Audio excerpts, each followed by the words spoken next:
Di saat kita melakukan penyelaman superfishing, saat kita melakukan duck dive atau turun ke air pertama kali, itu ada dua hal yang harus kita ketahui atau para spero ketahui.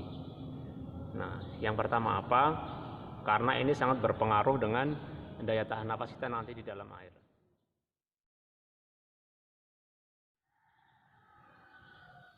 Assalamualaikum warahmatullahi wabarakatuh. Alhamdulillahirrahmanirrahim. Kawan-kawan, jumpa kembali ya. Alhamdulillah pada kesempatan kali ini Allah berikan lagi kesempatan saya untuk upload lagi satu video. Saya di sini akan mencoba bikin konten intinya tentang dunia superfishing.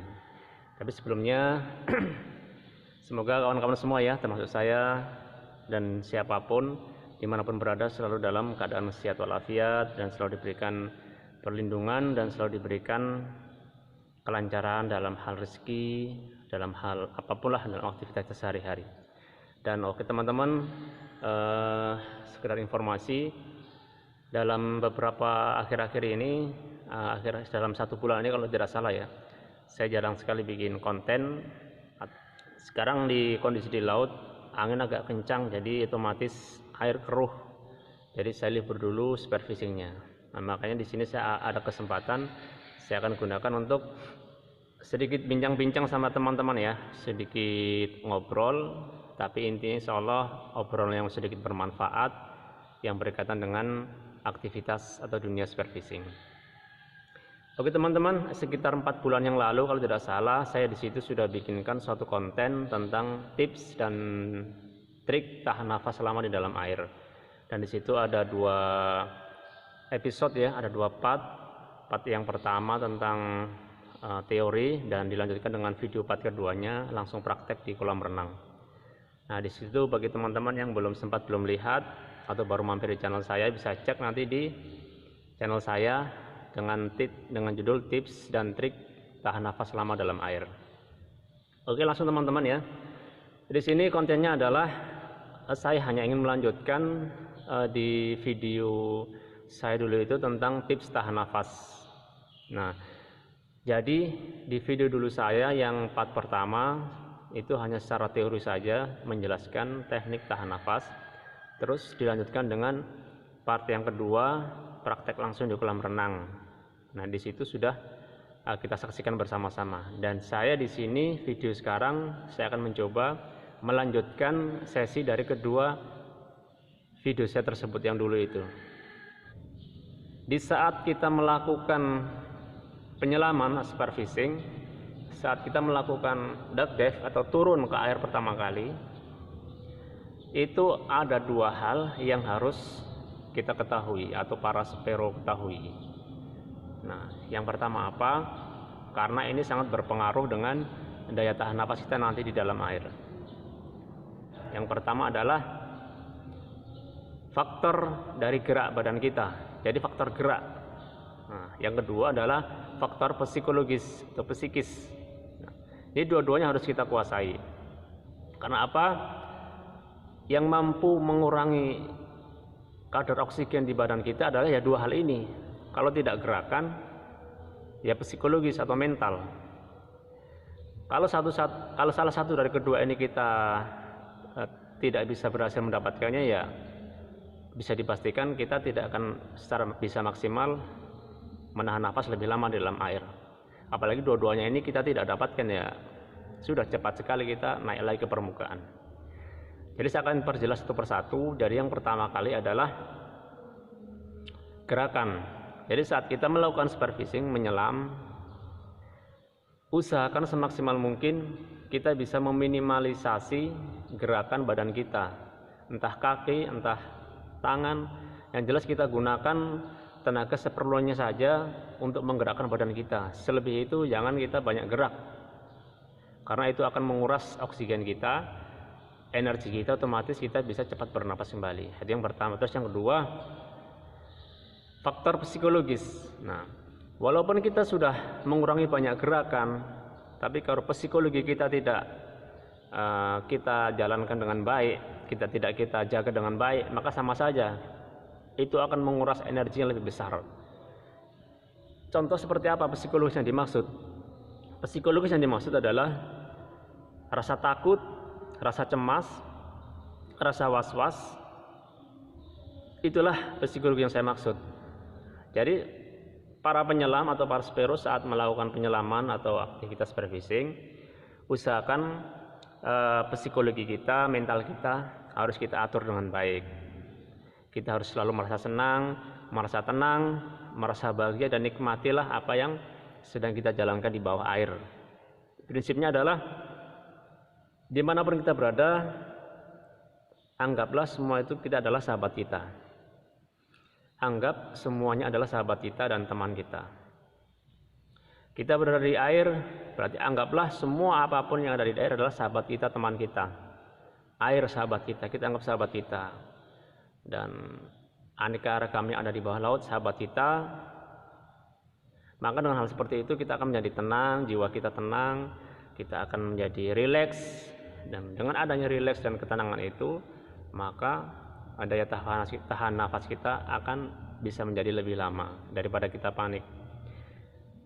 Akan tetapi lebih dari itu, yang paling penting dari segala-galanya adalah jangan lupa kita juga harus tahu, kita harus paham kadar kemampuan diri kita saat menyelam di dalam air.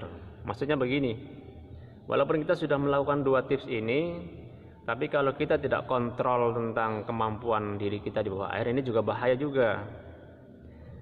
Soalnya kebanyakan penyelam atau spero itu biasanya kalau sudah ada di dalam air, apalagi pemandangannya indah, banyak ikan besar-besar, kadang dia lupa dan terkalahkan dengan pemandangan tersebut. Akhirnya saat mau naik ke atas, ini berbahaya sekali.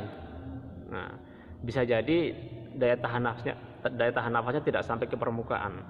Misalkan begini, seorang spero penyelam, dia turun, pas sampai di dasar, untuk beberapa saat dia akan mengalami ketenangan dan nyaman, 1 menit atau 1 menit setengah, dan seterusnya. Namun pada saat detik-detik sudah mau naik ke atas, sudah mulai tidak tahan, ikan besar lewat, banyak ikan besar. Nah, ini godaan para spero seperti ini. Jadi kalau sudah seperti itu, jangan hiraukan ikan lagi, naik ke atas. Karena apa? Setiap spero pasti punya yang namanya bisikan hati. Bisikan hati adalah saat kita di bawah air, pasti nanti akan ada suatu waktu, ada bisikan dalam naluri kita, harus cepat naik. Sampai di sini kemampuan Anda, sampai di sini kemampuan kita. Maka ikutilah bisikan itu, jangan menantang. Kalau kita menantang bisa fatal akibatnya.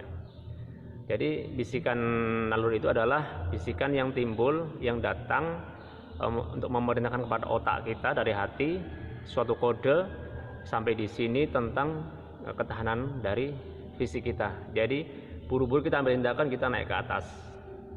Apalagi kita menyelam di kedalaman, misalkan 8 meter, 10 meter, 15 meter, 20 meter. Ini lebih bahaya lagi.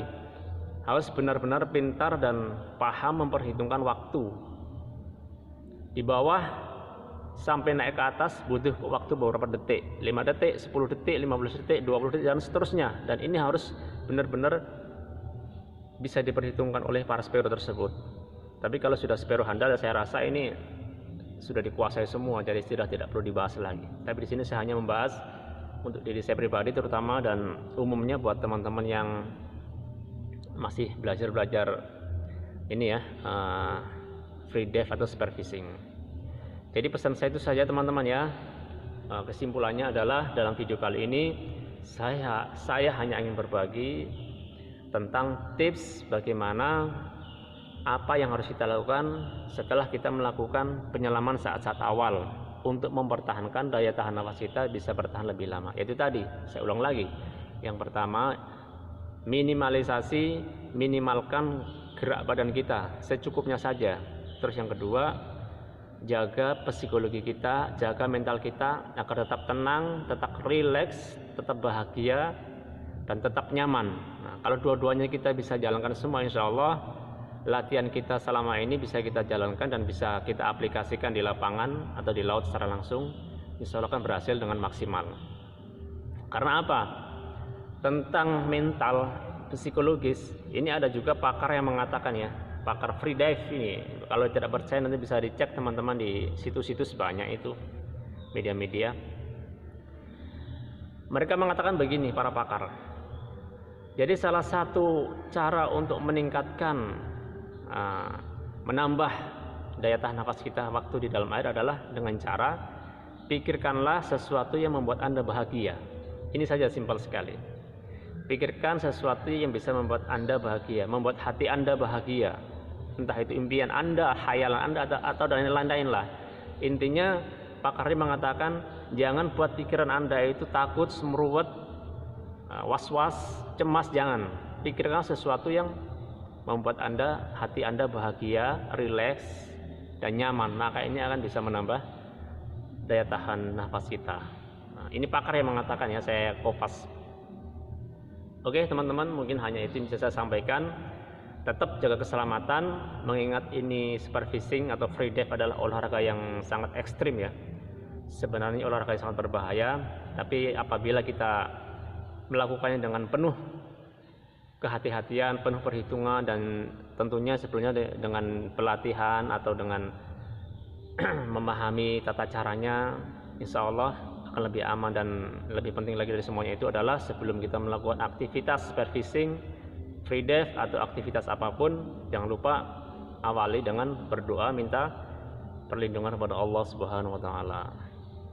Oke teman-teman ya, sampai ketemu di video nanti saya selanjutnya. Insya Allah akan saya sambung kembali, tentunya masih seputar dunia superfishing, vlog seperti ini ya, atau nanti vlog superfishing lagi, saya belum tahu. Yang jelas nanti insya Allah dalam waktu dekat saya akan sambung lagi bincang-bincang kita tentang dunia superfishing. Oke teman-teman, seperti biasa, demi berkembangnya channel ini, biar bisa memberikan sedikit manfaat dan bisa menjadikan amal bersama-sama, silahkan yang belum subscribe, silahkan subscribe. Dan yang sudah subscribe, saya ucapkan terima kasih atas kesetiaannya dan atas kesediaannya untuk memantau, mengikuti, dan menyaksikan tayang-tayang video dari saya. Cukup sekian, mohon maaf bila ada kata-kata kesalahan dari saya yang sengaja atau tidak disengaja. Yang benar tentunya itu ilmu dari Allah Subhanahu wa taala, dan yang salah tentunya datang dari saya pribadi yang lemah. Jadi kawan-kawan ya, sampai ketemu, salam satu nafas. Assalamualaikum warahmatullahi wabarakatuh.